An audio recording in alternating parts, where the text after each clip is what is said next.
બોટાદ ખસ road Shankarpara વિસ્તારમાં આવેલ સ્વામિનારાયણ મંદિરમાં ચોરીની ઘટના. ચોરીની ઘટના સીસીટીવીમાં થઈ કેદ જેના સીસીટીવી સામે આવ્યા. અંદાજિત 3 થી 4 બુકાનીધારી ચોરોએ મંદિરમાં હાથ સાફ કર્યો. મંદિરની દિવાલને અડી દારૂનો અડ્ડો ચાલી રહ્યો હોવાનો મંદિરના સ્વામી દ્વારા આક્ષેપ કર્યો. મંદિરની આસપાસ અનેક દારૂની બોટલો અને આવારા તત્વોનો પણ ત્રાસ. બેખોફ બનેલ ચોરોએ દિવાલ લાંઘી ચોરીને અંજામ આપ્યો હોવાનું સીસીટીવીમાં બહાર આવ્યું. રોકડ અને અન્ય ચીજ વસ્તુઓ મળી અંદાજિત 45,000 રૂપિયાની મત્તાની ચોરી થઈ હોવાની જાણકારી આપી. પોલીસ સ્ટેશન લેખિત અરજી આપી સમગ્ર ઘટનાને લઈ કાર્યવાહી કરવા માંગ કરવામાં આવી છે.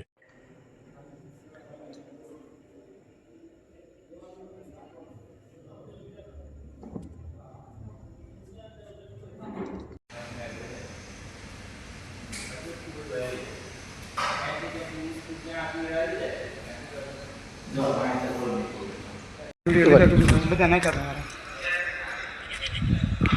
તમારામાં આવી ગયા.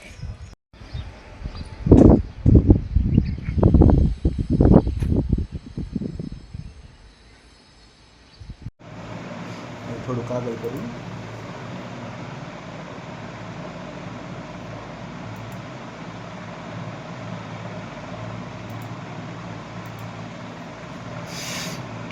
તો એક બેઠો ઉતરી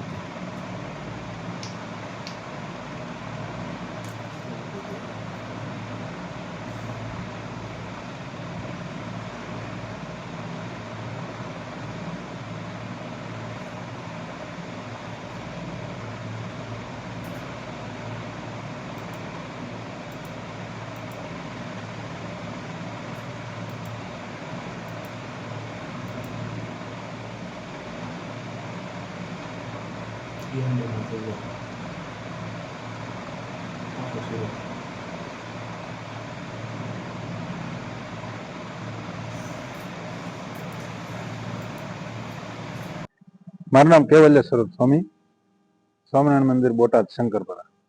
મંદિર શંકરપરામાં છેલ્લે પોલીસ ચોકી ને બધું છે એની સામે, એટલે જિલ્લા સેવા સદનની સામે શંકરપરા છેલ્લી ગલીમાં છેલ્લે જ મંદિર આવેલું છે. અહીંયા રાત્રિએ 10:30 વાગ્યે ચોર લોકો આવ્યા હતા અને હું અને અમારા એક હરિભગત બે ઘનશ્યામભાઈ અમે બે અંદર સૂતા હતા અને અંદરથી અમને તો બહારથી એ લોકો બંધ કરી દીધા અને પછી એને દરવાજો તોડ્યો, ગલ્લો તોડ્યો. ત્યારે હું જાગી ગયો અને પછી બધા હરિભક્તોને બોલાવ્યા. ચોરીમાં ગલ્લો તોડવાની તો બહુ કોશિશ કરી છે, પણ ઠાકોરજી હાજરા હાજુર છે એટલે ગલ્લો બહુ તૂટ્યો નહીં. હું જાગી ગયો, પણ અમારા રસોઈયા જે ભગત છે એના 45,000 રૂપિયા પગારના અને 3 જોડી કપડા એની ચોરી થઈ છે. 10:30 થી 11:45 ની વચ્ચે. અને કેટલાક લોકો હતા એવું ખ્યાલ છે? હા, 3 થી 4 જણા. અને એને પોલીસ ફરિયાદ કરી છે? પોલીસ ફરિયાદ કરી છે.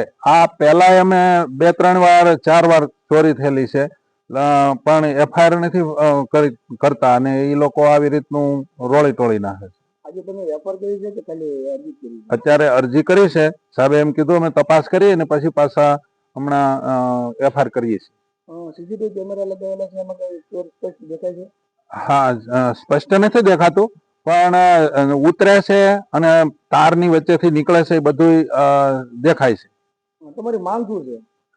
અમારી માંગ કે કોઈ પણ હિસાબે ન્યાય જોઈએ અને આને પકડવો છે, બસ.